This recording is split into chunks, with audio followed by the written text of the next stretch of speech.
Okay, ಈಗ ನೀವು ತೆಗೀರಿ 5A page number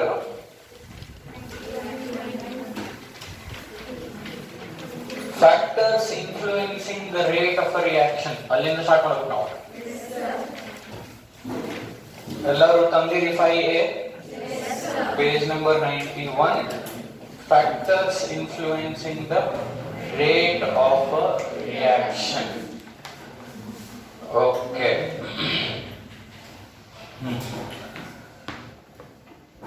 factors influencing the rate of reaction ಅಂದ್ರೆ ಏನು? Rate of a reaction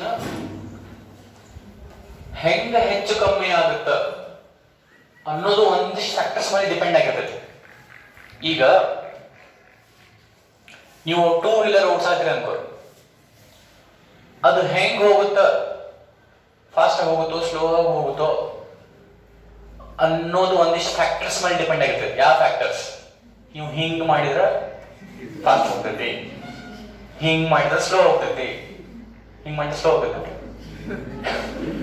slow ಆಗೋದ್ರೆ ಏನ್ ಮಾಡ್ಬೇಕ್ರಿ?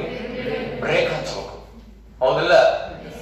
ಫಾಸ್ಟ್ ಹೋಗ್ಬೇಕಂದ್ರೆ ಆಕ್ಸಿಲರೇಟ್ ಮಾಡ್ಬೇಕು, ಅದು ಸ್ಲೋ ಆಗ್ಬೇಕಂದ್ರೆ ಬ್ರೇಕ್ ಹಚ್ಬೇಕು. ಇವು factors influencing how much fast or slow your ಗಾಡಿ ವಿಲ್ ಗೋ, ಹೌದಿಲ್ಲ?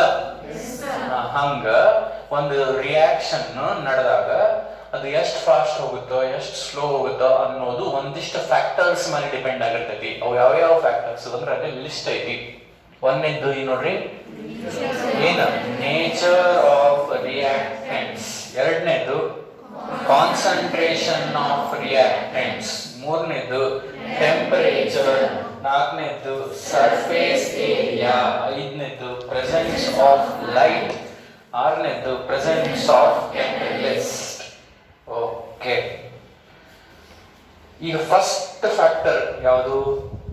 ನೇಚರ್ ಆಫ್ ರಿಯಾಕ್ಟೆಂಟ್ಸ್ ಮೇಲೆ ನಾವು ಫೋಕಸ್ ಮಾಡೋಣ. Okay, nature of reactants.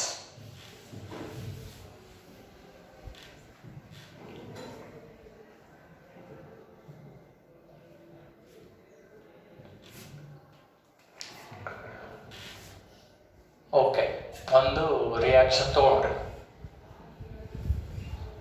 A plus B gives Y plus Z ಬರ್ತೀನಿ ನಾನು, ಬರ್ಕೊಂಡು A plus B gives C plus D, where A and B are C and D are okay. So ಒಂದೇ factor ಏನಿದೆ, nature of reactants. ಈ reactants nature ಏನು? Nature ಅಂದ್ರ ಈ reactants ionic and covalent in nature, ಅದ್ರ ಬಗ್ಗೆ ಮಾತಾಡ್ತೀವಿ. Nature ಅಂದ್ರ ಈ ರಿಯಾಕ್ಟೆಂಟ್ಸ್ ಅಯಾನಿಕ್ ಅದಾವೋ ಏನೇನದಾವ, ಕೋವಲೆಂಟ್ ಅದಾವೋ ಅನ್ನೋದ್ರ ಮೇಲೆ ಅದ್ರ ರೇಟ್ ಡಿಪೆಂಡ್ ಆಗುತ್ತೆ. ಹೆಂಗಾಗತ್ತಂತ ಹೇಳ್ತೇನೆ. ಫಸ್ಟ್ ಅಯಾನಿಕ್ ಅಂದ್ರೆ ಹೆಂಗ? ಅಯಾನಿಕ್ ಕಂಪೌಂಡ್ ಅಂದ್ರೆ ಹೆಂಗ್ ಫಾರ್ಮ್ ಆಗಿರ್ತೈತಿ? ಒಂದು ಅಯಾನಿಕ್ ಕಂಪೌಂಡ್ ಹೆಂಗ್ ಫಾರ್ಮ್ ಆಗುತ್ತೆ? ಟ್ರಾನ್ಸ್ಫರ್ ಆಫ್ ಹೇಗೆ ಮತ್ತೆ ಹಂಗೆ ಮಾಡಿ ಟ್ರಾನ್ಸ್ಫರ್ ಆಫ್ ಆಗಿ ಅಯಾನಿಕ್ ಕಂಪೌಂಡ್ ಆಗುತ್ತೆ. ಕೋವಲೆಂಟ್ ಕಂಪೌಂಡ್ ಹೆಂಗಾಗುತ್ತೆ? ಎರಡು ಎಲಿಮೆಂಟ್ ನಡುವೆ ಏನಾಗಬೇಕು? ಶೇರಿಂಗ್ ಆಫ್ ಎಲೆಕ್ಟ್ರಾನ್ಸ್ ಆದ್ರೆ ಕೋವಲೆಂಟ್ ಕಂಪೌಂಡ್ಸ್ ಆಗುತ್ತೆ. ಸೊ ಇಲ್ಲೇ ಫಸ್ಟ್ ಫ್ಯಾಕ್ಟರ್ ಏನೈತಲ್ರಿ, ನೇಚರ್ ಆಫ್ ರಿಯಾಕ್ಟೆಂಟ್ಸ್. ನಾ ಏನ್ ಹೇಳ್ತೀನಿ ಲಕ್ಷ ಕೊಟ್ಟು ಕೇಳಿಲ್ಲ. If the compounds are ionic, if the reactants are ionic in nature, ಈ ರಿಯಾಕ್ಷನ್ ಫಾಸ್ಟ್ ಆಗುತ್ತೆ, ಇನ್ಸ್ಟಂಟೇನಿಯಸ್ ಆಗುತ್ತೆ, ಲವ್ ಆಗುತ್ತೆ. ಇನ್ಸ್ಟಂಟೇನಿಯಸ್ ಅಂದ್ರೆ ನೀವು ಆ ಇನ್ಸ್ಟಂಟಿಗೆ ಅಂತಾನೂ ಅನ್ಕೋಬಹುದು, ಇನ್ಸ್ಟಂಟೇನಿಯಸ್ ಅಂದ್ರೆ ಫಾಸ್ಟ್ ಅನ್ಕೋಬಹುದು. Instantaneous noodles, 2 minutes Maggi, 2 minutes ಅಂದ್ರೆ ಬಹಳ ಆತ ಕಡಿಮೆ ಆಯ್ತು. ಬಟ್ ಅಂತ ಸಿಗುತ್ತೋ ಏನು ಲೇಟ್ ಆಗಿ ಸಿಗುತ್ತೋ? ಇನ್ಸ್ಟಂಟೇನಿಯಸ್ ಅಂದ್ರೆ ಲಘು ಲೇಟ್. So ಏನ್ ಹೇಳತ್ತಿದ್ದೆ? if the reactants are what in nature? Ionic in nature, the reaction will take place faster as compared to if the reactants were covalent in nature. So reactants ionic in nature ಇದ್ರ ಏನಿರ್ತಾವು? Reaction reaction fast ಆಗುತ್ತೆ, rate of the reaction fast ಇರ್ತೈತಿ. Reactants nature covalent in nature ಇದ್ರೆ ಏನಾಗುತ್ತೆ, reaction slow ಆಗಿ ನಡೀತೈತಿ. You got this point? ಈಗ ಎದಕ್ಕೆ ವೈ ಅಂತ ನಾವು ಡಿಸ್ಕಸ್ ಮಾಡೋಣ. ಓಕೆ, ಈಗ ಅಲ್ಲೇ ಒಂದು ಇಕ್ವೇಶನ್ ಕೊಟ್ಟಾರ ನಿಮ್ 5A ಒಳಗೆ, ನೋಡ್ರಿ ಅಲ್ಲಿ ಕೊಟ್ಟಿದ್ದೀನಿ. ಅದ ಎಕ್ಸಾಂಪಲ್ ತಗೊಂತೀನಿ ನಾನು. ಅಕ್ವಿಯಸ್ ಸೊಲ್ಯೂಷನ್ ಆಫ್ NaCl ಸಿಕ್ತ್ರಿ ಅದು? Treated with aqueous solution of AgNO3 gives what? White precipitate of AgCl instantaneously, ಅಂದ್ರೆ ಬಹಳ ಲೇಟ್ ಆಗಿ, ಜಲ್ದಿ. AgCl ಪ್ಲಸ್ ಏನ್ ಬರ್ತ್ರಿ ಇಲ್ಲೇ NaNO3. ಅವರು ಅಯಾನಿಕ್ ಫಾರ್ಮ್ ಕೊಟ್ಟಾರ. ಅಲ್ಲಿ ಬರ್ದಿದ್ದು ಒಂದೈತಿ, ಇವ ಬರ್ದಿದ್ದು ಒಂದು ಬಾರಿ ಇದೆಲ್ಲ ಅಂತ ಅನ್ಸೋದೈತಿಲ್ಲ, ಅಲ್ಲೇ ಅವರು ಅಯಾನಿಕ್ ಫಾರ್ಮ್ ನೇ ಕೊಟ್ಟಾರ, ನಾನು ಕಂಪೌಂಡ್ ಫಾರ್ಮ್ ನೇ ಬರ್ದಿದ್ದೆ. ಓಕೆ, ಲಕ್ಷ ಕೊಡ್ರಿ. ಇಲ್ಲಿ ನೀವು ಅಕ್ವಿಯಸ್ ಸೊಲ್ಯೂಷನ್ ಅಂದ್ರೆ ಇದನ್ನ ಉಪ್ಪು ನೀರ ಹಾಕಿವಿ, ಉಪ್ಪು ಅದು ಇದು. ಇದು AgNO3. ಇದಕ್ಕೇನು ಉಪ್ಪು ಇದಕ್ಕೆ ಏನ್ ಕಾಮನ್ ನೇಮ್ ಇಲ್ಲ. Silver nitrate, aqueous. ಇಲ್ಲಿ ಯಾಕೆ ನಾ ಹಿಂಗೆ ಡೌನ್ ಡೈರೆಕ್ಷನ್ ಹಾಕಿ? ಪ್ರೆಸಿಪಿಟೇಟ್ ಅಂದ್ರೆ ಏನು, ಕೆಳಗೆ ಹೋಗಿ ಸೆಟ್ಲ್ ಆಗುತ್ತ. ನೀವು ಯಾವ ಕಂಟೈನರ್ ಅದನ್ನ ಮಾಡಕತ್ತೀರಿ, ಆ ಕಂಟೈನರ್ ಒಳಗೆ ಕೆಳಗೆ ಹೋಗಿ ಅದು ಸೆಟ್ಲ್ ಆಗುತ್ತ. ಇದು ಏನ, ಇದು ಅಕ್ವಿಯಸ್. ಇದು ಯಾಕೆ ಲಘು ಆಗುತ್ತೆ ರಿಯಾಕ್ಷನ್ ಅಂದ್ರ, ಇದನ್ನ ನಾವು ನೀರಾಗ ಹಾಕಿವಿ ಅಂದ್ರ ಏನಾಗತ್ರಿ, ಇದು Na+Cl-, ಇದು Ag+NO3-, ಇದು AgCl. ಪ್ಲಸ್ ಮೈನಸ್ ಯಾಕೆ ಬರ್ದಿಲ್ಲ ನಾ ಅಂದ್ರೆ, ಅದು ಎರಡು ಸೇರಿ ಕಂಪೌಂಡ್ ಆಗಿ ಪ್ರೆಸಿಪಿಟೇಟ್ ಆಗುತ್ತೆ, ಇಂಡಿವಿಜುವಲ್ ಅಯಾನ್ಸ್ ಆಗಿರಂಗಿಲ್ಲ ಅದು. ಇದು Na+NO3-. ಈಗ ನಮ್ಗೆ ಇಲ್ಲಿ ಏನ್ ಅರ್ಥ ಮಾಡ್ಕೋಬೇಕು ನಾವು, ಈ ರಿಯಾಕ್ಷನ್ ಯಾಕೆ ಫಾಸ್ಟ್ ಆಗತೈತಿ, ಲಘು ಯಾಕೆ ಆಗತೈತಿ ಅಂದ್ರ, ಇಲ್ಲಿ ನೋಡ್ರಿ, ಲಕ್ಷ ಕೊಡ್ರಿ ಸ್ವಲ್ಪ. ರಿಯಾಕ್ಟೆಂಟ್ಸ್ ಯಾವ್ಯಾವ ನಮ್ಮ NaCl, AgNO3. ಇಲ್ಲಿ ಏನಾಗತೈತಿ, ಈ Ag ಈ Cl ಸೇರಿ AgCl ಮಾಡ್ಕೊಳತೈತಿ, ಕರೆಕ್ಟ್? ಉಳಿದಿದ್ದೇನು, ಇಲ್ಲೇನು ಉಳಿತು, ಇಲ್ಲೇನು ಉಳಿತು, ಇಲ್ಲಿ ಸೋಡಿಯಂ ಉಳಿತು, ಇಲ್ಲಿ ನೈಟ್ರೇಟ್ ಉಳಿತದೆ. ಎರಡು ಸೇರಿ ಸೋಡಿಯಂ ನೈಟ್ರೇಟ್ ಮಾಡ್ಕೊಂಡು, ಕರೆಕ್ಟ್? ಈಗ ಇದು ನೀರ ಹಾಕಿವಿ ನಾವು, ಅಕ್ವಿಯಸ್ ಅಂದ್ರೆ ನೀರ ಹಾಕಿವಿ ಅಂದ್ಕೊಳ್ಳೋ ಏನಾಗ್ತಾವು, ಡಿಸೋಸಿಯೇಟ್ ಆಗ್ತಾವ ಇಂಟು ಇಟ್ಸ್ ಅಯಾನ್ಸ್. ಮೊದಲ ionic compounds dissociate into its ions when put in water. So ಈ ಅಯಾನ್ಸ್ ಗೆ ಏನಿರುತ್ತ, ಚಾರ್ಜ್ ಇರುತ್ತ. ಈ electrostatic force of attraction charge already ಇದ್ದಿದ್ರಿಂದ E+, E- ಪಟ್ ಅಂತ ಬೌಂಡ್ ಮಾಡ್ಕೊಂಡು NaNO3 ಮಾಡ್ಕೊಂಡ್ಬಿಡ್ತು. ಕಾಣತಿದ್ರಿ ನಿಮ್ಗೆ? ಇದು ಅಡ್ಡ ಆಗಿದೇನ್ರಿ? ಅರ್ಥ ಆಗತೈತಿ? ಸೊ ಈ Ag+Cl- AgCl ಮಾಡ್ಕೊಂಡು ಕಂಪೌಂಡ್ ಮಾಡ್ಕೊಂಡು ಪ್ರೆಸಿಪಿಟೇಟ್ ಮಾಡ್ಬಿಡ್ತು. ಇಲ್ಲಿ ಏನಾರ ಬಹಳ ಕೆಲಸ ಮಾಡಾತೀವನ, ಇದನ್ನ ನೀರಾಗ ಹಾಕಿದ ಕೂಡಲೇ ನಾವು ಏನಾರ ಎನರ್ಜಿ ಕೊಟ್ಟು Na+Cl- ಮಾಡ್ಸಾತೀವನ. ಈ AgNO3 ನೀರಾಗ ಹಾಕಿದ ಕೂಡಲೇ ನಾವು ಏನಾರ ಎನರ್ಜಿ ಸಪ್ಲೈ ಮಾಡಿ Ag+NO3- ಮಾಡಾಕತ್ತೀವನ. S R no? ತಾನ ಆಗತ್ತಿಲ್ರಿ ಅದು, ತಾನ ಎದಕ್ಕಾಗತ್ತ? ಬಿಕಾಸ್ ಅದು ಯಾವ compound, ionic compound, and ionic compounds will dissociate when put in water, correct? ಇದು ಫಾಸ್ಟ್ ಆಗುತ್ತೆ, ಯಾಕಂದ್ರೆ ಇಲ್ಲಿ ಬಹಳ ಕೆಲಸ ನಾವು ಮಾಡಕತ್ತಿಲ್ಲ. ಅರ್ಥ ಆಗತೈತಿ? ಅದ ಕೋವಲೆಂಟ್ ಕಂಪೌಂಡ್ಸ್ ಇದ್ರೆ ಯಾಕೆ ಸ್ಲೋ ಆಗುತ್ತೆ, ಅದು ಒಂದು ಎಕ್ಸಾಂಪಲ್ ತಗೊಂಡು ಡಿಸ್ಕಸ್ ಮಾಡೋಣ ಅಂತ. ಇನ್ನ ರಬ್ ಮಾಡ್ತೀನಿ, ಇದು ಏನು ಬರ್ಕೊಳ್ಳೋ ಅವಶ್ಯಕತೆ ಇಲ್ಲ, ಬಿಕಾಸ್ ಅಲ್ಲೇ ಐತಿಲ್ಲ. ಈಗ ನಾ ಮಾತಾಡಕತ್ತಿದ್ದು ಈ ತರ ಕರೆಕ್ಟ್ ಬರತ್ತೈತಿಲ್ರಿ, ಕವರ್ ಆಗತೈತಿಲ್ರಿ? ನಾ ಸ್ವಲ್ಪ ಅದು ಹೇಳಿದೆ, ನಾ ಬೌಂಡ್ರಿ ಬಿಟ್ಟು ಹೋದ್ರೆ ನೀವು ಹೇಳ್ರಿ.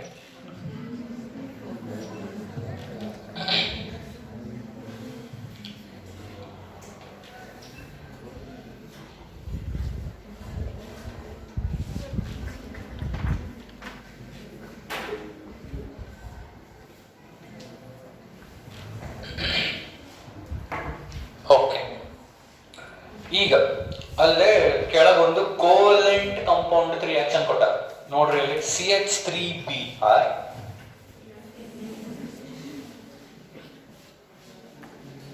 ಪ್ಲಸ್ ಏನಿದೆ ನೋಡ್ರಿ NaOH sodium hydroxide gives CH3OH plus NaBr.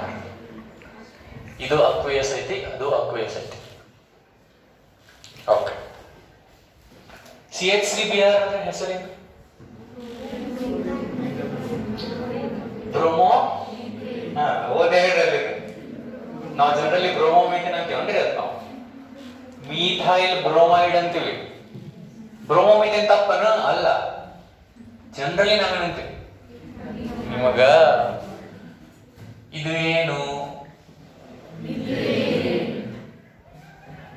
ಎಷ್ಟು ಹೈಡ್ರೋಜನ್ ಅದಾವು? ಅದರ ಒಂದು ಹೈಡ್ರೋಜನ್ ಹೋಗಿ ಒಂದು ಕ್ಲೋರಿನ್ ಬಂದ್ರ ಮೀಥೈಲ್ ಕ್ಲೋರೈಡ್, ಹೌದಲ್ಲ? ಈಗ ಇಲ್ಲೇನೈತಿ, ಇಲ್ಲಿನೂ ಮೀಥೇನ್ ಇತ್ತು ಫಸ್ಟಿಗೆ, ಅದ್ರಾಗ ಒಂದು ಹೈಡ್ರೋಜನ್ ಹೋಗಿ ಏನ್ ಬಂದೈತಿ, ಅವಾಗ ಇದೇನಾಗತ್ತ ಮೀಥೈಲ್ ಬ್ರೋಮೈಡ್. ಬ್ರೋಮೋಮೀಥೇನ್ ಅಂದ್ರು correct, but we generally prefer to call it as methyl bromide. So ಇದನ್ನ ಹಿಂಗ ಹಾಕೋಣ.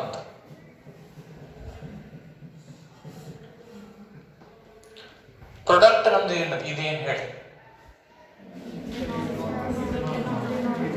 Methanol or methanol is a IUPAC name. Common name is methyl alcohol. ಇದು ಕವರ್ ಆಗಿದೆಲ್ಲ, CH3OH. ಈಗ ಲಕ್ಷ ಕೊಡ್ರಿ, ಇದು ಯಾಕೆ ಸ್ಲೋ ಆಗುತ್ತೆ? ರಿಯಾಕ್ಟೆಂಟ್ಸ್ ಈ ಸಲ ಅಯೋನಿಕ್ ಅದಾವ, ಏನದಾವ? ಕೋಲೆಂಟ್ ಅದಾವಿಲ್ಲ? ಕೋಲೆಂಟ್ ಇದ್ದಾಗ ಈ ರಿಯಾಕ್ಷನ್ ಯಾಕೆ ಸ್ಲೋ ಆಗುತ್ತ ಅಂದ್ರ, ಇಲ್ಲೇ ಈ ಬಾಂಡ್ ಬ್ರೇಕ್ ಆಗ್ಬೇಕು, ಈ ಬಾಂಡ್ ಫಾರ್ಮ್ ಆಗ್ಬೇಕು. CBr ಬಾಂಡ್ ಬ್ರೇಕ್ ಆಗಿ COH ಆಗ್ಬೇಕು. ಈ OH ಇಲ್ಲಿ ಬರ್ಬೇಕು, ಇಲ್ಲೇ OH ಇಲ್ಲಿ ಬಂದ್ರೆ ಏನು ಉಳಿತಿಲ್ಲ, ಇಲ್ಲೇನು ಉಳಿತು, ಇಲ್ಲೇನು ಹೊರಗೋತು, NaBr ಮಾಡ್ಕೊಂತಾವು. ಸೊ ಈ ಬಾಂಡ್ ಬ್ರೇಕ್ ಆಗಿ ಇಲ್ಲಿ OH ಬಾಂಡ್ ಬರ್ಬೇಕು ಅಂದ್ರೆ ಇಲ್ಲಿ ನೀರಾಗ ಹಾಕಿ ಕುಳಿದ ಡಿಸೋಸಿಯೇಟ್ ಆಗ್ಬಿಡಂಗಿಲ್ಲ. ಇಲ್ಲಿ ಅಕ್ವೇಸ್ ಐತಿಲ್ಲ, ಇಲ್ಲ NaOH ಅಕ್ವೇಸ್ ಐತಿಲ್ಲ. ಸೊ ಇದು ನಾವು ಯಾವ್ದೊಂದು ಸಾಲ್ವೆಂಟ್ ಒಳಗೆ ಹಾಕಿ ಬಿಟ್ವಿ ಅನ್ಕೊಳ್ಳಿ, ಇದು ತನ್ನ Br ಏನಾಗಂಗಿಲ್ಲ, ಬ್ರೇಕ್ ಆಗತ್ತ? ಆಗಂಗಿಲ್ಲ. ಆಗಲೇ ಕೇಸ್ನಾಗ ಎದಕ್ಕಾಗಿತ್ತು? ಅಯಾನಿಕ್ ಕಾಂಪೌಂಡ್ ನೀರ್ ಹಾಕಿಕೊಳ್ಳೋ ಏನಾಗ್ತಾವು, ಡಿಸೋಸಿಯೇಟ್ ಆಗ್ತಾವು. ಇಲ್ಲೇ ಇದು ಡಿಸೋಸಿಯೇಟ್ ಆಗಂಗಿಲ್ಲ. ಸೊ ಈ ಬಾಂಡ್ ಬ್ರೇಕ್ ಮಾಡಕ ನಾವು ಎನರ್ಜಿ ಸಪ್ಲೈ ಮಾಡಬೇಕು. ಅಂದ್ರ ಈಸಿನೋ ಡಿಫಿಕಲ್ಟೋ? ಅಂದ್ರ ಟೈಮ್ ತಗೊಂತೈತೋ ಲಗ್ನ ಆಗ್ತೈತೋ? ಅದಕ್ಕೆ ಅದು ಸ್ಲೋ ಆಗಿ ಆಗ್ತೈತಿ. ಯಾವುದು? when the reactants are covalent in nature. ಅರ್ಥ ಆಯ್ತಾ? ಏನ ನೇಚರ್ ಆಫ್ ರಿಯಾಕ್ಟೆಂಟ್ಸ್ ಒಳಗೆ ಇಷ್ಟ ಗೊತ್ತಾಗಬೇಕು. ಏನ್ ಗೊತ್ತಾಗಬೇಕು ನಿಮ್ಗ? ಅಯಾನಿಕ್ ಕಾಂಪೌಂಡ್ಸ್ ಇದ್ರ ಜನರಲಿ ಎಕ್ಸೆಪ್ಷನ್ಸ್ ಇರ್ತಾವ. ಆಮೇಲೆ ನೀವು ಯಾವ್ದಾರು ಒಂದು ತಗೊಂಡ್ ಬಂದ್ರೆ ಹಿಂಗೆ ನೋಡು, ನೀ ಹಂಗೆ ಹೇಳ್ತಿ. Exceptions, chemistry is a subject of exceptions. Exceptions ಅಂದ್ರೆ ಏನು? ನಾ ಡೈಲಿ 10 ಗಂಟೆ ಅಂದ್ರೆ ಕರೆಕ್ಟ್ 10 ಗಂಟೆಗೆ ಬರ್ತೀನಿ. ಒಂದ್ ದಿವಸ 10:05 ಬಂದ್ರ ಏನದ? ನೀ ಏನಂತಿದ್ದಿ? ಕರೆಕ್ಟ್ 10 ಬರ್ತೀನಿ, ಇವತ್ತೇ ಲೇಟಾಗಿ ಬಂದಿ. ನಾ ಏನಂತೀನಿ? ನಾವು ಏನಂತೆ? ಎಕ್ಸೆಪ್ಷನ್. ಸಪ್ಪು ಮನ್ಸರ್ ಅಂದ್ಮೇಲೆ ಸ್ವಲ್ಪ ಹೆಚ್ಚು ಕಡಿಮೆ ಆಗ್ತಾವು. ಹಂಗ chemistry is a subject of exceptions. ನನಗೆ ಕೇಳಿ ಯಾರು ಕೇಳಿ. ಪೀರಿಯಾಡಿಕ್ ಟೇಬಲ್ ಓದಿದಿಲ್ಲ ನೀವು? ರೂಲ್ಸ್ ಅದಾವಲ್ರಿ?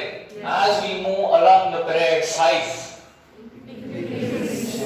ಏನ increases decreases as we move down the group size ಅಂದ್ಕೊಳ್ಳೆ ಇಲ್ಲಿ ಯಾವುದೋ ಒಂದು ಕೆಳಗೆ ಹೋದ ಒಂದು ಸಣ್ಣದಾಗ್ಬಿಡ್ತದೆ. as we move down the group ionization enthalpy as we move down the group ionization enthalpy decreases but ಕೆಳಗಿದ್ದ ಮೇಲೆ ಇದಕ್ಕಿಂತ ಜಾಸ್ತಿ ಇರ್ತದೆ. ಹೌದಿಲ್ಲ? ಸೊ ಎಕ್ಸೆಪ್ಷನ್ಸ್ ಭಾಳ ಇರ್ತಾವು. ಸೊ ಎಕ್ಸೆಪ್ಷನ್ಸ್ ಅನ್ನು ಬಿಟ್ಬಿಟ್ರೆ ಜನರಲಿ ಏನೇನಾಗುತ್ತೆ ಇವೆಲ್ಲ ಏನೇನಾಗುತ್ತೆ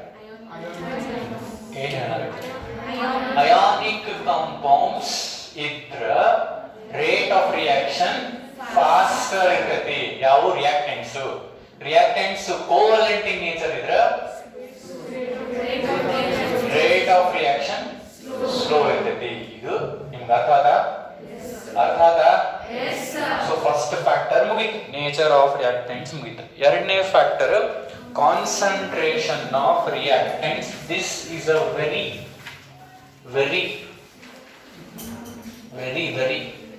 important factor which influences the rate of a reaction, because looks kodrille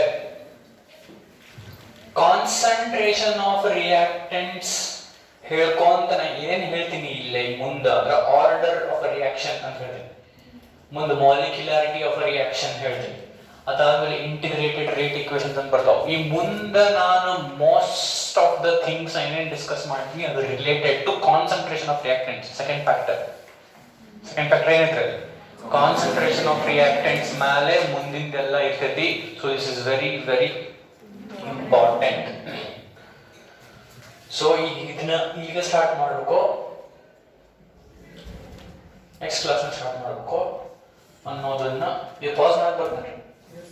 pass ಮಾಡಿ ನೋಡ್ರಿ.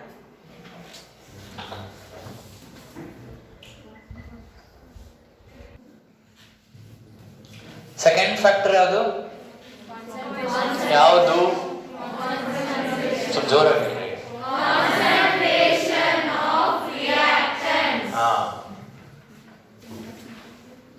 ಬ್ರೇಕ್ಫಾಸ್ಟ್ ಮಾಡಿ ಬಂದಿರಿ? You have broken the fast.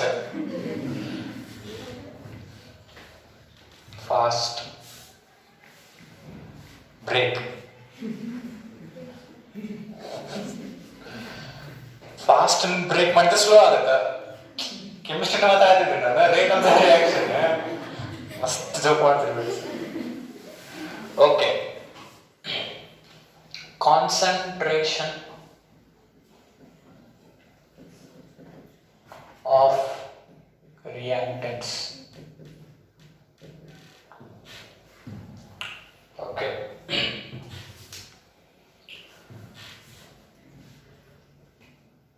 ಈಗ ಆಲ್ರೆಡಿ ನಾನು ಹೇಳಿದಂಗ ಈ ಹಿಂಗ್ ಕ್ಲಾಸ್ ತೊಗೊಳಕ I was very much looking forward to. ನೀವು ಮುಂದಿದ್ದು ನಾ ಇಲ್ಲಿಂದು, ಬಿಕಾಸ್ ನನ್ಗೆ it was very much needed. ಅಂದ್ರೆ ಇದು ನನಗೊಂದು ಸ್ಟ್ಯಾಂಡರ್ಡ್ ಅಥವಾ ನಂಗೊಂದು ಹೋಪ್ ಇದೆ, ಇದರಿಂದ ನಾವು ವಾಪಸ್ ನನ್ನ ನಾರ್ಮಲ್ ಲೈಫಿಗೆ ಬರ್ಬೋದು. ನನ್ನ ಕೆಲಸ ಮಾಡಿದ್ರೆ ನಂಗೆ 4-4 ವರ್ಷ ಆಯ್ತು. This I enjoy. ಸೊ ಇದನ್ನ ಮಾಡ್ಕೊಂತ ಇದು ನಂಗೆ ನಾರ್ಮಲ್ ಅನ್ಸಕ್ ಸ್ಟಾರ್ಟ್ ಆದ್ರೆ ನನ್ನ ಉಳಿದ ಲೈಫ್, ನನ್ನ ಹೆಲ್ತ್ ವೇರಿಯೇಷನ್ಸ್ ಆಗ್ತಾವೆ, ಎಲ್ಲಾನು ನಾರ್ಮಲ್ ಆಗ್ತಾವು ಅನ್ನೋ ಹೋಪ್ ನನಗೆ. So I was very much looking forward to this. So ಇದು ಚಲೋ ಸ್ಟಾರ್ಟ್ ಆಗೈತಿ, ಹಿಂಗೆ ಕಂಟಿನ್ಯೂ ಮಾಡೋಣ. ಆಗೈತಿ ಮುಂದೆ ಸ್ವಲ್ಪ ಹೆಂಗೆ ನಾವು ನಿಮ್ಗೆ ಸಣ್ಣ ವೇರಿಯೇಷನ್ಸ್ ಹೇಳ್ತೀವಿ ನಮ್ಮ ಸಿಚುವೇಶನ್ಸ್ ಪ್ರಕಾರ. ನಿಮ್ದು ಎಲ್ಲ ಕನ್ಸಿಡರ್ ಮಾಡಿ ಸ್ವಲ್ಪ ನೀವು ಕೋಆಪರೇಟ್ ಮಾಡ್ಕೋಬೇಕು. ಈಗ ಓಕೆ, ಅದನ್ನ ಆಮೇಲೆ ಹೇಳ್ತೀನಿ. ಇದನ್ನ ಶಾಪ್ ಮಾಡಿದ್ಮೇಲೆ ಅಂತ ಸ್ವಲ್ಪ ಹೇಳೋದು ಅಂದ್ರೆ 3 ಎಕ್ಸ್ಪೆಕ್ಟೇಷನ್ಸ್ ಅದಾವ ನಿಮ್ಮ ಕಡೆಯಿಂದ, ಪೇರೆಂಟ್ಸ್ ಮತ್ತು ಸ್ಟೂಡೆಂಟ್ಸ್. ನಾವು ಏನೇನು ಡೆಲಿವರ್ ಮಾಡ್ತೀವಿ ಅದ್ರಾಗ ಏನೇನು ಸ್ವಲ್ಪ ಮಾತಾಡೋದು ಅದನ್ನ ಮಾತಾಡೋಣ ಅಂತ ಈಗ ಕಂಟಿನ್ಯೂ ಮಾಡೋಣ. ಕಾನ್ಸಂಟ್ರೇಷನ್ ಆಫ್ ರಿಯಾಕ್ಟೆಂಟ್ಸ್ ಮೇಲೆ ರೇಟ್ ಹೆಂಗೆ ಡಿಪೆಂಡ್ ಆಗಿರ್ತೈತಿ ಅಂದ್ರೆ,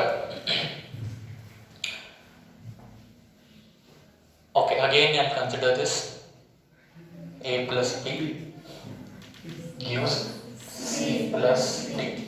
ಈಗ ನಮ್ಗೆ ಒಂದು ಸರಳ ಕ್ವಶನ್ಗೆ ಆನ್ಸರ್ ಮಾಡ್ರಿ. ರಿಯಾಕ್ಷನ್ ಆದಂಗಾಗ as a reaction progresses, Will concentration of reactants and products change or remain same? Same. They will change. ಅವು ಚೇಂಜ್ ಆದ್ರೆ ಅಷ್ಟ ರಿಯಾಕ್ಷನ್ ಆಗ್ತೈತೆ ಅಂತ ಹೇಳ್ಬೋದಿಲ್ಲ. ರಿಯಾಕ್ಟೆಂಟ್ಸ್ ಯಾವ್ಯಾವಿಲ್ಲ? ಎ ಅಂಡ್ ಬಿ ಕಾನ್ಸಂಟ್ರೇಷನ್ ಏನ್ ಹಾಕೊಂತ ಹೋಗುತ್ತೆ? ಟೈಮ್ ಆದಂಗ ಡಿಕ್ರೀಸ್ ಹಾಕೊಂತ ಹೋಗುತ್ತೆ. C and D concentration decrease ಹಾಕೊಂತ ಹೋಗುತ್ತೆ. ಯಾಕಂದ್ರೆ as time passes reactants will react to give products. ಇವು ರಿಯಾಕ್ಟ್ ಆಗಿ ಪ್ರಾಡಕ್ಟ್ಸ್ ಬರಬೇಕಂದ್ರೆ ರಿಯಾಕ್ಟ್ ಆಗಕತ್ತಾವ ಅಂದ್ರೆ ಅವು ಖರ್ಚಾಗತ್ತಾವ. ಖರ್ಚಾಗತ್ತಂದ್ರೆ ಕನ್ಸ್ಯೂಮ್ ಆಗತ್ತಾವ. ಅವು ಕನ್ಸ್ಯೂಮ್ ಆಗತ್ತಾವ ಅಂದ್ರೆ ಜಾಸ್ತಿ ಆಗ್ತಾವ ಕಡಿಮೆ ಆಗ್ತಾವ? ಏನಾಗ್ತಾವ? ಕಾನ್ಸಂಟ್ರೇಷನ್ ಇದ್ರ ಕಡಿಮೆ ಆಗ್ತಾವ, ಇದ್ರ ಕಾನ್ಸಂಟ್ರೇಷನ್ ಇದು ಕಡಿಮೆ ಜಾಸ್ತಿ ಏನಾಗುತ್ತಲ್ಲ, ಇದ್ರ ಮೇಲೆ ರೇಟ್ ಹೆಂಗ್ ಡಿಪೆಂಡ್ ಆಗುತ್ತೆ ಅನ್ನೋದು ನಾವು ಡಿಸ್ಕಸ್ ಮಾಡಕ್ ಹೊಂಟಿವಿ. ಏನ್ ಡಿಸ್ಕಸ್ ಮಾಡಕ್ ಹೊಂಟಿವಿ ಅರ್ಥಾಗ? Okay. So concentration of reactants ಮತ್ತು rate of reaction, concentration of reactants ಮತ್ತು ರೇಟ್ ಆಫ್ ರಿಯಾಕ್ಷನ್ ಹೆಂಗ್ ಡಿಪೆಂಡ್ ಆಗ್ಯಾವು, ಹೆಂಗ್ ಒಂದ್ರ ಮೇಲೆ ಒಂದು ಇಂಟರ್ ಡಿಪೆಂಡೆಂಟ್ ಅದಾವು ಅನ್ನೋದನ್ನ ಅರ್ಥ ಮಾಡ್ಕೋಬೇಕು ಅಂದ್ರೆ we should understand something called as rate equation. Rate equation. So rate equation ಅಂದ್ರೆ ಏನು ಅಂತ ನಾನು ಇಲ್ಲಿ ಬರೀತೀನಿ. ಅದಕ್ಕಿಂತ ಮೊದಲ ಇದನ್ನ ಸ್ವಲ್ಪ ಚೇಂಜ್ ಮಾಡ್ತೀನಿ. ಏನ್ ಚೇಂಜ್ ಮಾಡ್ತೀನಿ ಅಂದ್ರೆ ಇಲ್ಲಿ ಏನು ಇಲ್ಲ ಅಂದ್ರೆ ಏನಿದೆ? ಅವಕ್ಕೆ ಏನ್ ಕರಿತೀವಿ ನಾವು? ಸ್ಟಾಯ್ಕಿಯೋಮೆಟ್ರಿಕ್ ಕೋಎಫಿಷಿಯೆಂಟ್ಸ್ ಅಂತ ಕರಿತೀವಿ. ಕರೆಕ್ಟ್? ಈ ರಿಯಾಕ್ಷನ್ ಹಿಂಗ್ ಬರ್ತೀವಿ. A moles of A reacts with B moles of B to give C moles of C and D moles of D ಅಂತ ಬರ್ತೀವಿ. ಅಂದ್ರೆ ಹಿಂಗೆ ಅನ್ಕೋಬಹುದು, 1A 2B, ಸ್ಮಾಲ್ ಬಿ ಇದ್ದರೆ 2 ಅನ್ಕೋರಿ, ಸಿ ಇದ್ದಲ್ಲಿ ಏನ 3, ಯಾವುದೋ ಒಂದು ನಂಬರ್ ಒಟ್ಟು ಅರ್ಥಾಗತೈತಿ. ಹಿಂಗಿದ್ದು ಜನರಲ್ ಫಾರ್ಮ್ ಬರ್ತೀನಿ.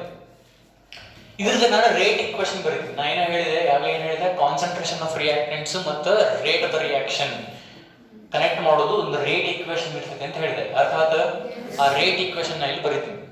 ರೇಟ್ ಆಫ್ ದ ರಿಯಾಕ್ಷನ್, ಲಕ್ಷ ಕೊಡ್ರಿ, rate of the reaction is directly proportional to product of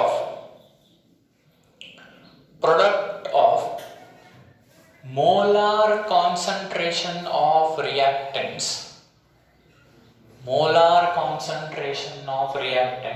raised to their stoichiometric coefficients.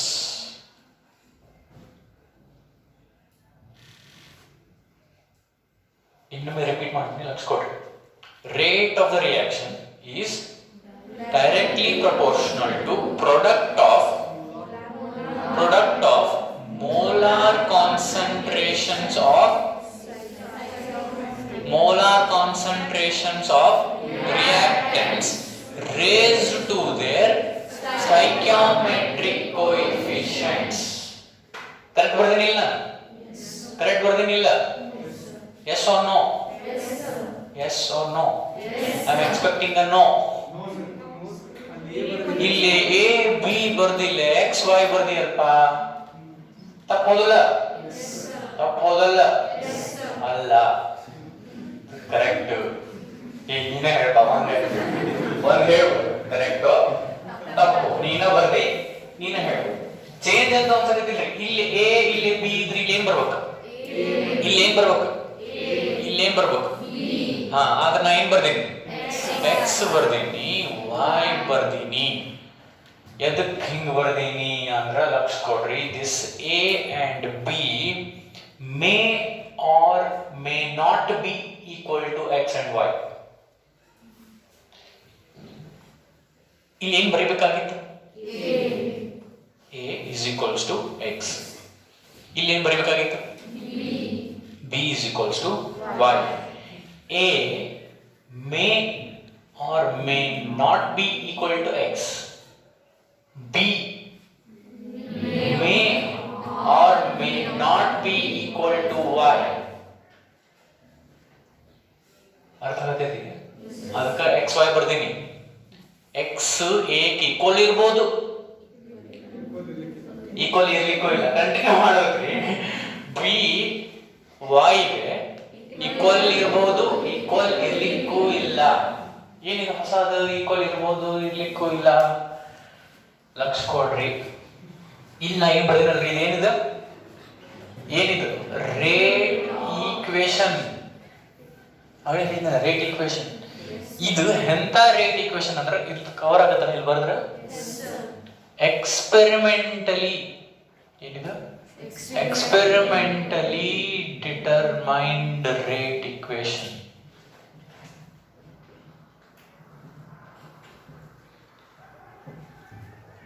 experimentally determined rate equation. ನಾ ಇಲ್ಲೇ ಸ್ವಲ್ಪ ಲಕ್ಷ ಇದನ್ನ ಈ ವರ್ಡ್ ತೆಗೆದು ಎಕ್ಸ್ಪೆರಿಮೆಂಟಲಿ ತೆಗೆದು ಥೆರಾಟಿಕಲಿ ಅಂತ ಬರ್ತಿದ್ರ ಅವಾಗ ಎ ಬಿನ ಬರೀತಿದ್ದೆ ನಾನು. ಅವಾಗ ಏನ್ ಹೇಳ್ತಿದ್ದೆ? A is equals to X, B is equals to Y ಅಂತಿದ್ದೆ. ಎಕ್ಸ್ ವೈ ತರ್ತಿದ್ದೆ ಇಲ್ಲ, ಅರ್ಥ ಆಗತೈತಿ? ಎಕ್ಸ್ ವೈ ತರ್ತಿದ್ದೆ ಇಲ್ಲ, ಎ ಬಿನ ಬರೀತಿದ್ದೆ. ಏನ್ ಬರ್ತಿದ್ರ? ಥೆರಾಟಿಕಲಿ ಏನ್ ಬರ್ತಿದ್ರು, ಅದು ಇಲ್ಲಿ ಏನ್ ಬರ್ತಿದ್ರು? Experimentally determined rate equation. ಇದು ಎಂತ rate equation? Experimentally determined rate equation. Experiment ಮಾಡಿ ಬರೀಬೇಕು. ಅರ್ಥ ಆಗತೈತಿ? ಈಗ ಇದು ಎ ಕ ಬಿ ಕ ಈಕ್ವಲ್ ಇಲ್ಲ, ಎಕ್ಸ್ ಗೆ ವೈ ಐತಿ ಅಂತ ನಿಮಗೆ ಹೆಂಗ್ ಗೊತ್ತಾಗ್ತ? ನೀವು ನನಗೆ ಕೇಳಿದ್ರ ನಾ ಏನ್ ಮಾಡ್ಬೇಕು? ಎಕ್ಸ್ಪೆರಿಮೆಂಟ್ ಮಾಡೇ ಹೇಳ್ಬೇಕು. ಇಲ್ಲಿ ಎ ಯಾಕೆ ಬರ್ದಿಲ್ಲ, ಈ ಬಿ ಯಾಕೆ ಬರ್ದಿಲ್ಲ, ಎಕ್ಸ್ ಯಾಕೆ ಬರ್ದಿ, ವೈ ಯಾಕೆ ಬರ್ದಿ ಅಂದ್ರೆ ನನ್ನ ಮನಸ್ಸು ಅಲ್ಲ. ನಾ ಎಕ್ಸ್ಪೆರಿಮೆಂಟ್ ಮಾಡೀನಿ ಅಂತ ಅನ್ಕೋರಿ. ಲ್ಯಾಬ್ಗೆ ಹೋಗಿ ಅದನ್ನ ರಿಯಾಕ್ಷನ್ ನಡೆಸಿ ಆಮೇಲೆ ಬರಿಬೇಕು. ಅರ್ಥ ಆಗತೈತಿ? ಈ ಒಂದು ಎಕ್ಸಾಂಪಲ್ ತಗೊಂಡ್ರೆ ಇನ್ನೂ ಕ್ಲಿಯರ್ ಆಗುತ್ತ. ಸೊ ನೀವೇನ್ ಮಾಡ್ರಿ, ಪಟ್ ಅಂತ ನೀವು ನೋಟ್ಸ್ನಾಗ ಫ್ಯಾಕ್ಟರ್ಸ್ ಅಫೆಕ್ಟಿಂಗ್ ಅಂತ ಹೆಡಿಂಗ್ ಹಾಕಿ ಅದ್ರಾಗ ಎರಡನೇದು ಕಾನ್ಸಂಟ್ರೇಷನ್ ಆಫ್ ರಿಯಾಕ್ಟೆಂಟ್ಸ್ ಒಳಗ ಲೆಟ್ ಪಟ ಪಟ ಬರ್ಕೋಬೇಕು. ಈಗ ಹೇಳಿ ಮತ್ತೆ ಪಟ ಪಟ ಟೈಮ್ ಮಾಡ್ಕೊಳ್ಳೋಣ.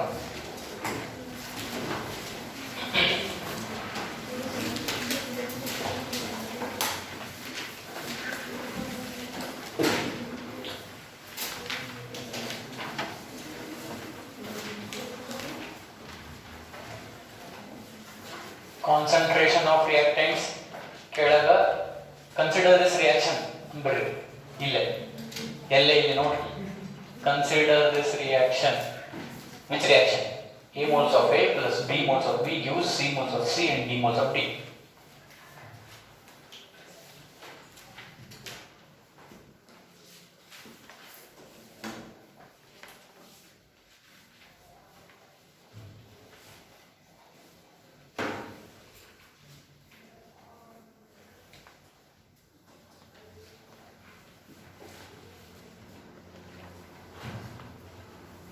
ಇಲ್ಲಿ ತನಕ ಬರ್ರಿ. ಇದ್ರ ಕೆಳಗ where small a b c d a b c and d are ಏನು stoichiometric coefficients. a b c and d are stoichiometric coefficients. ಅದ್ರ ಕೆಳಗ experimentally determined rate equation is experimentally determined rate equation is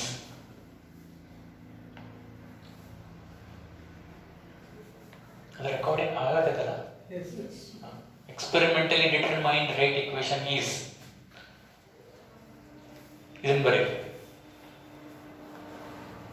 R is directly proportional to a raised to x into b raised to y. ಬರ್ದ್ರಿ? ಇನ್ ಬರ್ದ್ರಿ ಎಲ್ಲರೂ? ಅದ್ರ ಕೆಳಗೆ ಬರೀರಿ where x and y ಏನ್ ಬರೀದ್ರಿ? may or may not be equal to ಏನು? a and b. where x and y may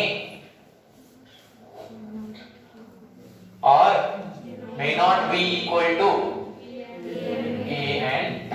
ಬರ್ದ್ರಿ? ಈಗ ಒಂದು real example ತಗೊಂತೀನಿ, ನಿಮಗೆ ಅವಾಗ ಅರ್ಥ ಆಗುತ್ತೆ. Okay, before I take a real example, ಲಕ್ಸ್ ಕೊಡ್ರಿ ಪಟ್ಟ ಅಂತ. ಇಲ್ಲಿ ತನಕ ಬರ್ದಿರಿ, ಇದು ಕೆಳಗೆ ಒಂದು ಸ್ಟೇಟ್ಮೆಂಟ್ ಹೇಳಿದ ಅಂತ ಬರ್ದ್ರಿ. ಹಾ, ಈಗ ನಾ ಇಷ್ಟ್ರಾಗ ಬರೀಬೇಕಲ್ಲ. ಇದನ್ನ ನೆಕ್ಸ್ಟ್ ಸ್ಟೆಪ್ ತಗೋತೀನಿ. ಆರ್ ಈ ಪ್ರಪೋರ್ಷನಾಲಿಟಿ ಸೈನ್ ತೆಗಿತೀನಿ.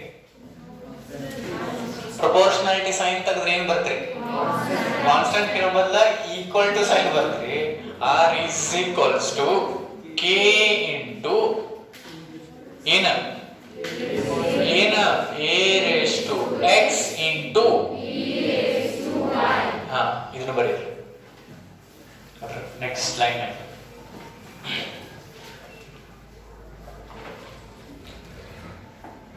ಬರ್ರಿ.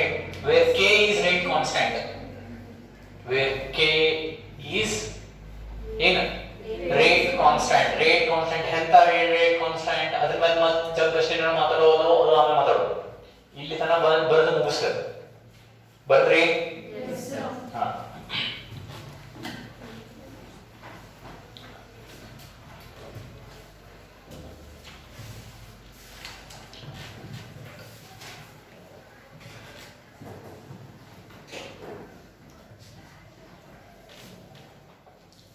ಹಾ, ಈಗ ಒಂದು ಇಲ್ಲಿ ರಿಯಲ್ ಈಕ್ವೇಶನ್ ತಗೊಂತೀನಿ ನಾನು.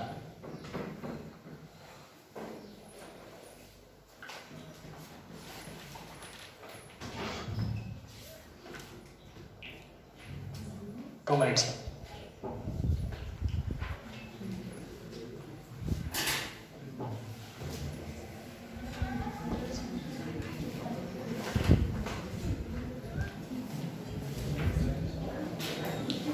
ಓಕೆ, CHCl3 ಬಟ್ ಅಂತ ಇದೊಂದು ಎಕ್ಸಾಂಪಲ್ ಮುಗಿಸಿ ಇಲ್ಲಿ ಸ್ಟಾಪ್ ಮಾಡೋಣ.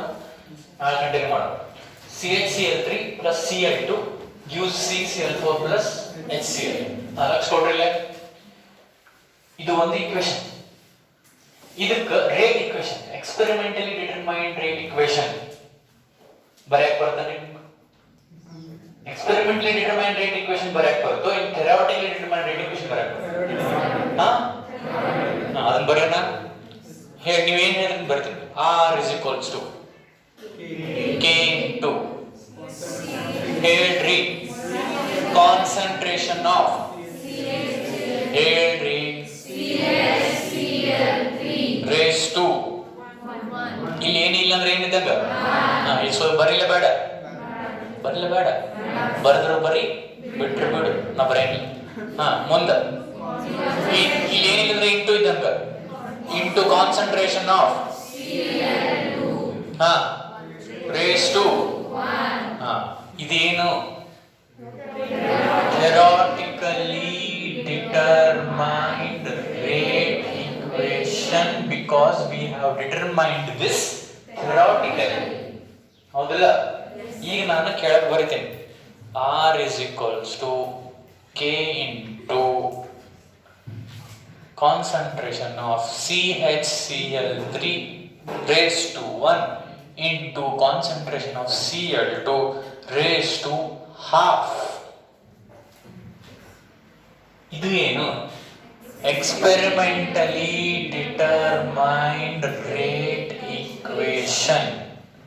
ಇದು ನಿನಗ ಹೆಂಗ ಗೊತ್ತಾಯ್ತು? ಇದು ನಮಗೆಲ್ಲರಿಗೂ ಗೊತ್ತಾಯ್ತು. ಇದು ನಿನಗೆ ಹೆಂಗ್ ಗೊತ್ತಾಯ್ತು ಅಂತ ನೀವು ಕೇಳ್ತೀರಿ? ಕೇಳ್ತೀರಿಲ್ಲ? ಕೇಳಿದ್ರೆ ಏನ್ ಹೇಳ್ತೀನಿ? ಎಕ್ಸ್ಪೆರಿಮೆಂಟ್ ಮಾಡಿ ಗೊತ್ತಾಯ್ತು. ನಾ ಲ್ಯಾಬಿಗೆ ಹೋಗಿ ಇದನ್ನ ತಗೊಂಡು ಎರಡು ರಿಯಾಕ್ಟ್ ಮಾಡಿ ಪ್ರೊಡಕ್ಟ್ಸ್ ಬರೋ ಮುಂದೆ, ಪ್ರೊಡಕ್ಟ್ಸ್ ಬಂದ ಮೇಲೆ ಆಮೇಲೆ ಇದ್ರದ್ದು ರಿಯಾಕ್ಟೆಂಟ್ಸ್ ಕಾನ್ಸಂಟ್ರೇಷನ್ ಹಾಕಿ ಇದ್ರದ್ದು ರೇಸ್ ಟು 1 ಇದ್ರದ್ದು ರೇಸ್ ಟು ಹಾಫ್ ಮಾಡಿದಾಗ ಲಕ್ಷಕೊಡ್ರಿ.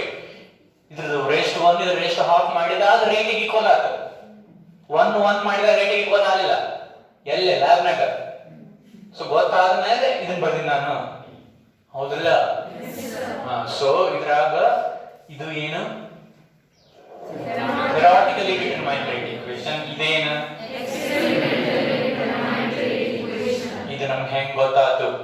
ಎಕ್ಸ್ಪೆರಿಮೆಂಟ್ ಮಾಡಿಲ್ಲ ನಾವು ಈ ಮಾಡಿದ್ರೆ ಈಗಾರ ಮಾಡಿ.